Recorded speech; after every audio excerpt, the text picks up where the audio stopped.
ఒకరోజు రేవంత్ రెడ్డి గారు మాట్లాడినారు.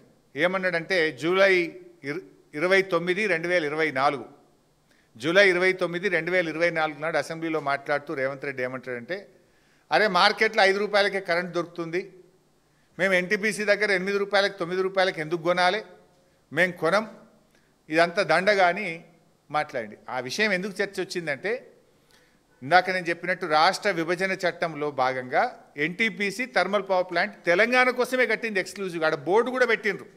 ఆడ బోర్డు కూడా ఎన్టీపీసీ అని పెట్టలే, తెలంగాణ థర్మల్ పవర్ స్టేషన్ అని ఎన్టీపీసీలో బోర్డు పెట్టి తెలంగాణ కోసం ప్రత్యేకంగా 4000 మెగావాట్ల ప్లాంట్ కట్టిండ్రు.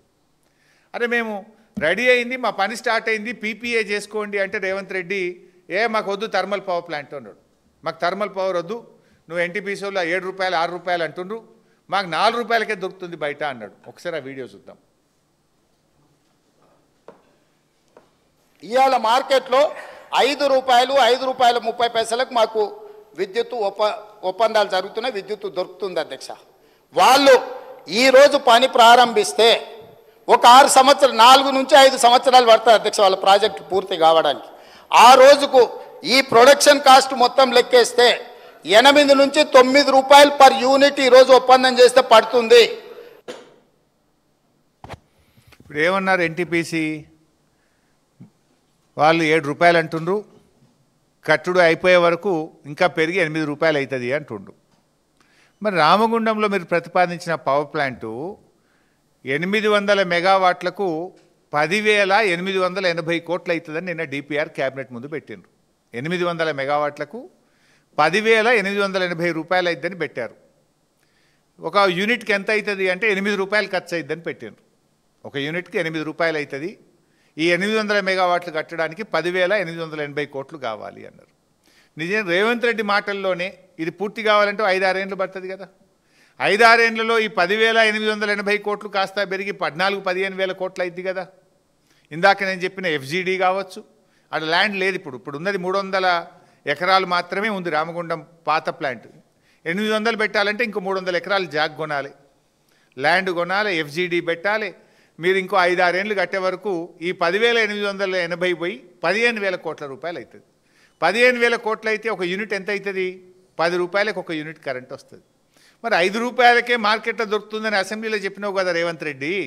మరి 10 రూపాయలకు యూనిట్ చొప్పున రామగుండం థర్మల్ పవర్ ప్లాంట్ ఎందుకు పెడుతున్నావు?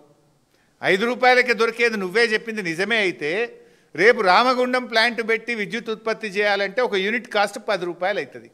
డబుల్ ద కాస్ట్ పెట్టి ఎందుకు ప్లాంట్ పెడుతున్నావు? కమిషన్ల కోసమే కాదా? దీనికి సమాధానం చెప్పు. ఇప్పుడు మెగావాట్ కాస్ట్ ఎక్కువే, పర్ మెగావాట్ చూస్తే ఎక్కువే, మన ఎన్టీపీసీ కంటే ఎక్కువ. యూనిట్ కాస్ట్ ఉత్పత్తి కాస్ట్ చూస్తే ఎక్కువే. మరి ఎందుకు పోతున్నట్టు? కేవలం కమిషన్ల కోసమే కదా. ఇంకో ఇంపార్టెంట్ పాయింట్ ఏంటంటే ఇక్కడ రేవంత్ రెడ్డి గారు ఢిల్లీ పోతే ఏమన్నాడు? అరే అప్పుల కోసం పోతే చెప్పులు ఎత్తుకపోయటం లెక్క చూస్తున్నారు అన్నాడు. లేదు మొన్న కాలేజీలో ఎస్సీ ఎస్టీ బీసీ పిల్లలకు స్కాలర్షిప్లు డబ్బులు ఇవ్వండి, మాకు ఇబ్బంది అవుతుంది అంటే నన్ను కోసుక తింటారా అన్నాడు. రిటైర్డ్ ఉద్యోగులు, పెన్షనర్లు, ఉద్యోగస్తులు మా టీఏడిఏలు పెన్షన్ బెనిఫిట్లు ఇవ్వండి అంటే నన్ను ఏం చేసుకుంటారో చేసుకొని ముక్కలు చేసుకొని తింటారా అని వాళ్ళ ముందే మాట్లాడిండు. మరి నేను అడుగుతున్నా ఇక్కడ రేవంత్ రెడ్డి గారిని, ఇప్పుడు నువ్వు 3 ప్లాంట్లు పెడతా అంటున్నావు, పాల్వంచ, రామగుండం, మక్తల్, 3 × 800 2,400 మెగావాట్ల పవర్ ప్లాంట్ పెడతా అంటున్నావు. 2,400 మెగావాట్ల పవర్ ప్లాంట్ పెట్టాలంటే 50,000 కోట్లు కావాలి. 50,000 కోట్లలో 40,000 కోట్లు అప్పు కావాలి, 10,000 కోట్లు రాష్ట్ర ప్రభుత్వం మన వాటా పెట్టాలి, 20-25%. మరి ఆడికెళ్ళి తెస్తావు? ఎస్సీ ఎస్టీ బీసీలకు స్కాలర్షిప్లు ఇవ్వమంటే కోసుక తింటారాంటివి, రిటైర్డ్ ఉద్యోగులకు పెన్షన్ బెనిఫిట్ ఇవ్వమంటే నన్ను ముక్కలు చేసుకొని తినుండ్రు అనబడితివి, అవ్వాతాతలకు 4,000 పింఛన్ ఇవ్వమంటే పైసలు లేవంటివి. మరి ఇప్పుడు నువ్వు ఈ పవర్ ప్లాంట్ ఈ 2,400 మెగావాట్ల పవర్ ప్లాంట్ పెట్టాలంటే 50,000 కోట్లు కావాలి. 40,000 కోట్లు అప్పేడికెళ్ళి తెస్తావు? నువ్వే చెప్తావు అప్పులు అడిగి నీకు పోతే చెప్పులు ఎత్తుకపోయడం లెక్క నన్ను చూస్తున్నా. మరి నీకు ఎవడియాలి 40,000 కోట్ల అప్పు? నిన్ను చెప్పులు ఎత్తుకపోయడం లెక్కనే చూడబట్టి అది నువ్వే చెప్తావు, నేను చెప్తలేను. మరి ఈ చెప్పులు ఎత్తుకపోయటానికి 40,000 కోట్ల అప్పు ఓడిస్తాడు? మరి కోస్కతిని మనకి 10,000 కోట్లు పెట్టుబడి ఆడికెళ్ళి తెస్తావు.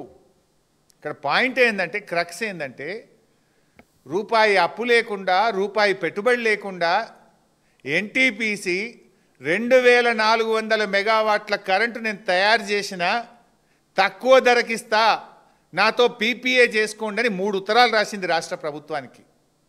ఎన్టీపీసీ సీఎండీ స్వయంగా హైదరాబాద్కి వచ్చి ముఖ్యమంత్రిని రిక్వెస్ట్ చేసిండు, ఉప ముఖ్యమంత్రి బట్టి విక్రమార్క గారిని రిక్వెస్ట్ చేసిండు. ఇది మీ రాష్ట్రం యొక్క హక్కు, రాష్ట్ర విభజన చట్టంలో భాగంగా మీకోసమే ఈ 4,000 మెగావాట్ల ప్లాంట్ కట్టాము.